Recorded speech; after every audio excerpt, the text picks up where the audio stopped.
गोपिका जीवनस्मरणं गोविंद गोविंद। सद्गुरु विठलदास महाराज की जय। ఇలా బ్రాహ్మణ శాపం పొంది ఆ గంగా తీరానికి వచ్చిన పరీక్షిత్తుకి అభయమిచ్చారు శుకాచార్యులు. పోయిన స్కందం చివరి అధ్యాయంలో ఆయన అడిగినాడు కదా, ఏం చేయాలి ఏం చేయాలి ఏం చేయాలి, ఏమి వినాలి, ఏమి జపం చేయాలి అంటూ ఆయన అడిగినాడు కదా. ఇలాగ ఈ ప్రశ్నకి శుకాచార్యులు పైన బదులు చెప్పేటప్పుడు ప్రారంభిస్తున్నారు.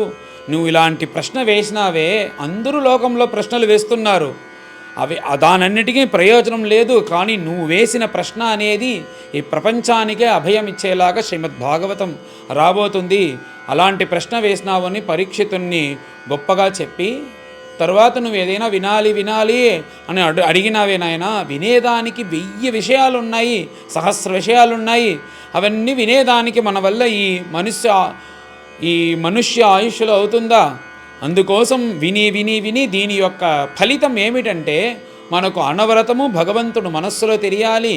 అలా తెలిసారంటే మన యొక్క చివరి శ్వాసం ఉంది కదా, జన్మలాభ పరపుంసాం, దాని గురించి మనం దిగులు పడక్కర్లేదు అంటూ శుకాచార్యులు చెప్పి, నువ్వు దిగులు పడకునాయనా, పైన నీకు అభయం ఇచ్చి మా నాన్న దగ్గర అధ్యయనం చేసిన శ్రీమద్ భాగవతం ఉంది, ఇది సప్తాహ క్రమంలో చెప్తాను నీకు.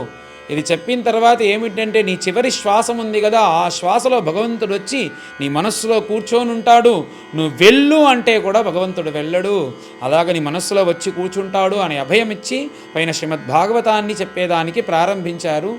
అప్పుడు చెప్పేటప్పుడు ఒక అందమైన శ్లోకం, ఈ ప్రపంచంలోనే మూడు క్లాస్గా ఉన్నారంట. ఫస్ట్ ఎవరంటే జ్ఞానులు, ముక్తులు, బ్రహ్మనిష్ఠులు. అలాంటి వాళ్ళు, మాలాంటి వాళ్ళకే నాకైతే ఏం కావాలి, ఎందుకు నేను భగవంతుడి గుణం చెప్పుకుంటూ ఇలా చూడుతున్నాను, నాకేమీ అర్థం లేదు, కానీ ఈ భగవద్గుణమే నాకు జీవనంగా ఉంది. అంతేకాకుండా ఇంకొంతమంది వాళ్ళు ఎవరంటే యోగినాం, ముముక్షులు, భగవంతుడు కావాలని ఆ దారిలో వెళ్ళేవాళ్ళు, వాళ్ళకి ఈ భగవద్గుణమే దిక్కుగా ఉంది. తర్వాత సాధారణ జనులు, వీళ్ళందరూ తపిస్తూ వీళ్ళకి కూడా ఈ భగవద్గుణమే అందరికీ దిక్కుగా ఉంది.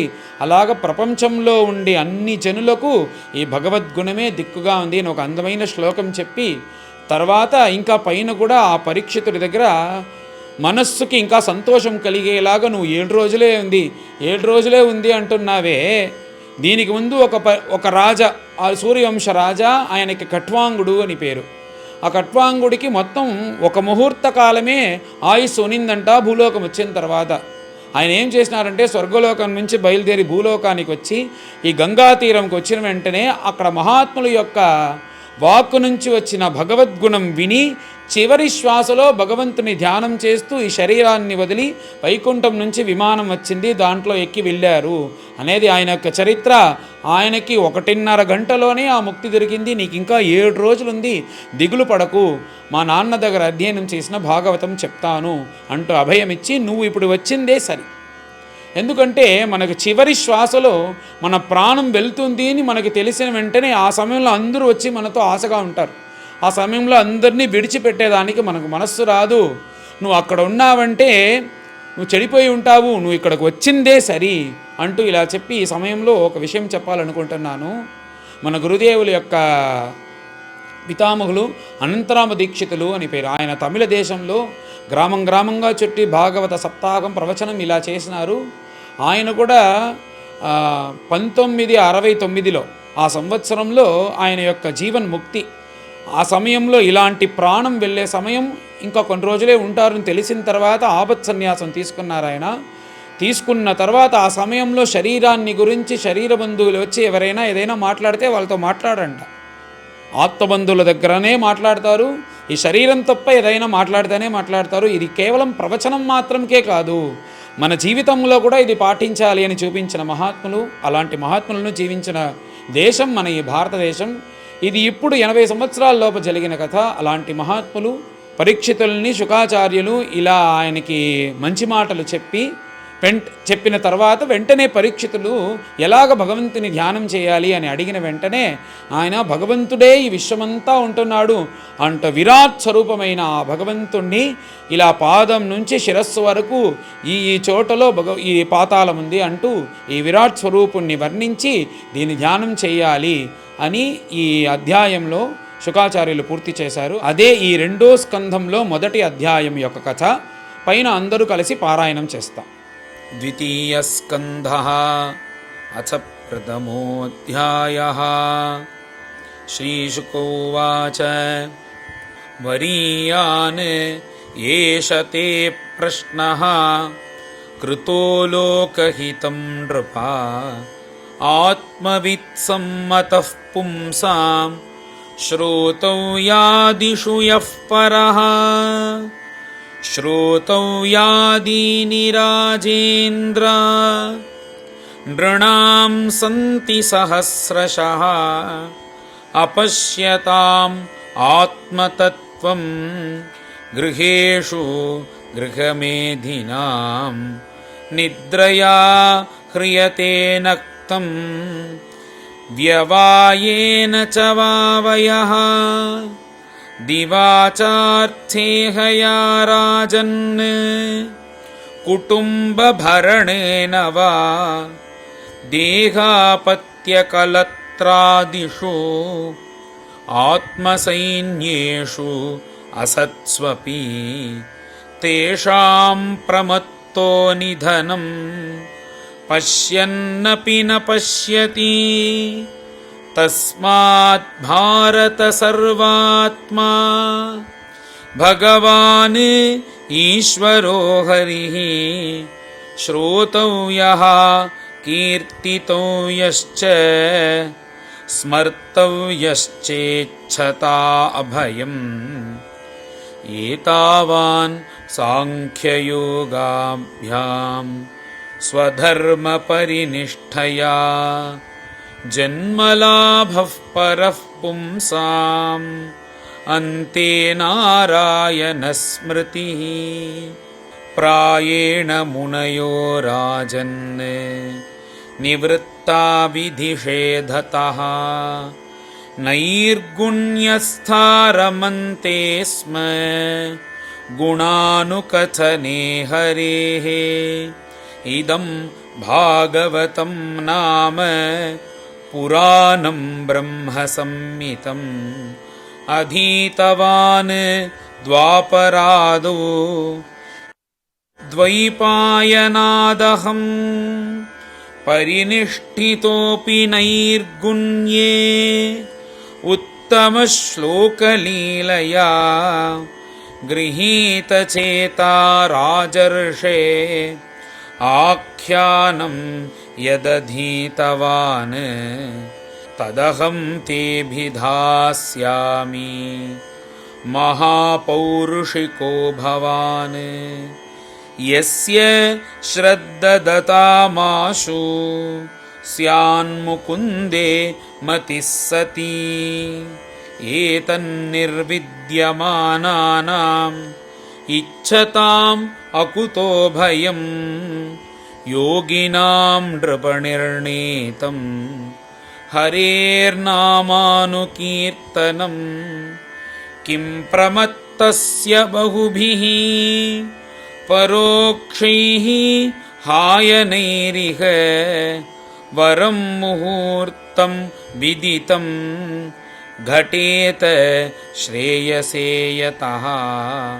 ఖట్వాంగో నామ రాజర్షిః జ్ఞాత్వేయత్తామిహాయుషః ముహూర్తాత్ సర్వముత్సృజ్య గతవాన్ అభయం హరిం.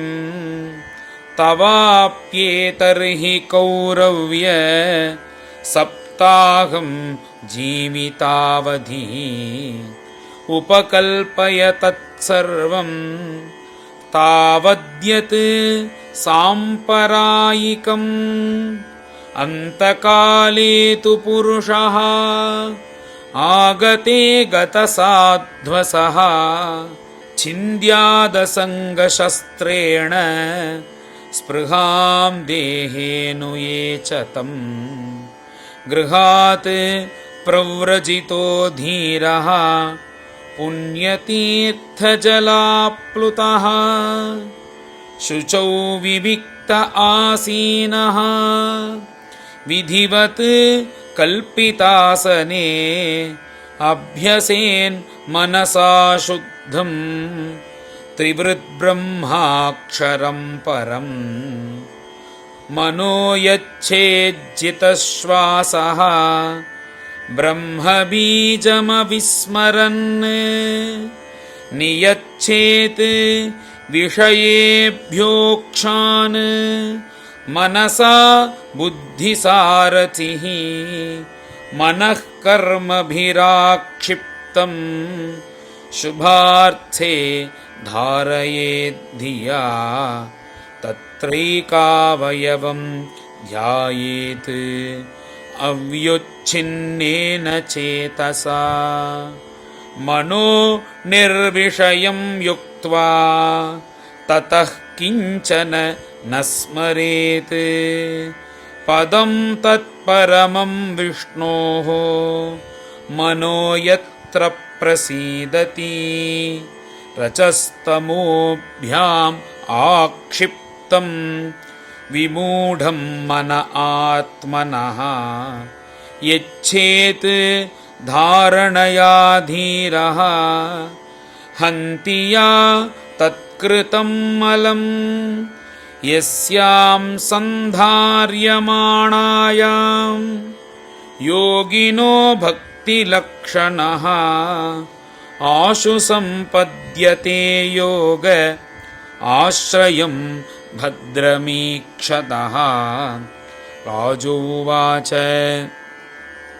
एष सन्धार्यते ब्रह्मन् धारणा यत्र सम्मता यादृशी वा हरेदाशु पुरुषस्य मनोमलं श्रीशुक उवाच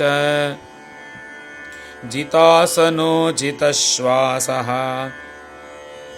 जितसङ्गो जितेन्द्रियः स्थूले भगवतो रूपे मनः सन्धारयेत् धिया विशेषः तस्य देहोऽयं स्थविष्ठश्च स्थवीयसां यत्रेदं दृश्यते विश्वं भूतं भव्यं भवच्च सत् आण्डकोशे शरीरेऽस्मिन् सप्तवारनसंयुते वैराजः पुरुषो योऽसौ भगवान् धारणाश्रयः पातालमेतस्य हि पादमूलं पठन्ति पार्ष्णि प्रपदे रसातलं महातलं विश्वसृजोऽथ गुल्फौ तलातलं वै पुरुषस्य जङ्घे द्वे जानुनी सुतलं विश्वमूर्तेः ऊरुद्वयं वितलं चातलं च महीतलं तज्जघनं महीपते नभस्थलं नाभिसरो गृणन्ति उरस्थलं ज्योतिरणीकमस्य ग्रीवामहर्वदनं वै जनोऽस्य तपोरराटीं विदुरादिपुंसः सत्यं तु शीर्षाणि सहस्रशीर्ष्णः इन्द्रादयो बाहव आहुरुस्त्राः कर्णौ दिशः श्रोत्रममुष्य शब्दः नासत्यदस्त्रौ परमस्य नासे घ्राणोऽस्य गन्धः मुखमग्निरिद्धः द्यौरक्षिणी चक्षुरभूत्पतङ्गः पक्ष्मानि विष्णोः अहनीवुभे च तद्भ्रूविजृम्भः परमेष्टिधिष्ण्यम् आपोऽस्य तालु रस एव जिह्वा छन्दांस्यनन्तस्य शिरो गृह्णन्ति दंष्ट्रायमः स्नेहकलाद्विजानि हासोजन उन्मादकरी च माया दुरन्तसर्गः यदपाङ्गमोक्षः व्रीडोत्तरोष्ठः अधर एव लोभः धर्मस्तनः अधर्मपथोऽस्य पृष्ठम् कस्तस्य मेढ्रं वृषणौ च मित्रौ कुक्षिः समुद्रा गिरयोस्थिसङ्घाः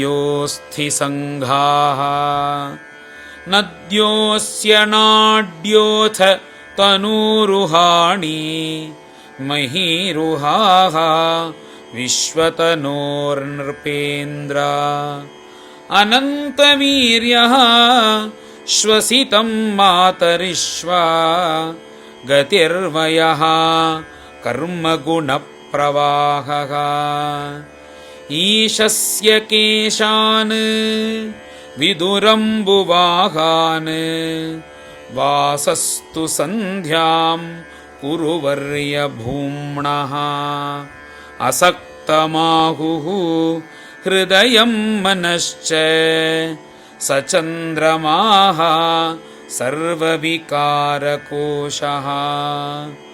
विज्ञानशक्तिं महिमामणन्ति सर्वात्मनः अन्तःकरणं गिरित्रम् अश्वास्यतर्युष्ट्र गजानखानि सर्वे मृगाः पशवः श्रोणिदेशे वयांसि तत् व्याकरणं विचित्रं मनुर्मनीषाः मनुजो निवासः गन्धर्वविद्याधर चारणाप्सरः स्वरस्मृतिः असुरानीकवीर्यः ब्रह्माननं क्षत्रभुजो महात्मा विडूरुरङ्घ्रि श्रुतकृष्णवर्णः नानाविधाभीज्य गणोपपन्नः द्रव्यात्मकः कर्मवितानयोगः इयासनावीश्वर विग्रहस्य यः सन्निवेशः कथितो मया ते सन्धार्यतेऽस्मिन् वपुषि स्थविष्ठे मनस्वबुद्ध्या न यतोऽस्ति किञ्चित् स सर्वधीवृत्यनुभूत सर्व आत्मा यथा स्वप्नजनेक्षितैकः तं सत्यमानन्दनिधिं भजेत नान्यत्र सज्जेत यत आत्मपातः। श्रीहरये नमः। श्रीमद्भागवते महापुराणे द्वितीयस्कन्धे महापुरुषसंस्थानुवर्णने प्रथमोऽध्यायः। गोपिका जीवनस्मरणं गोविन्द गोविन्द। सद्गुरु विठ्ठलदास महाराज की जय।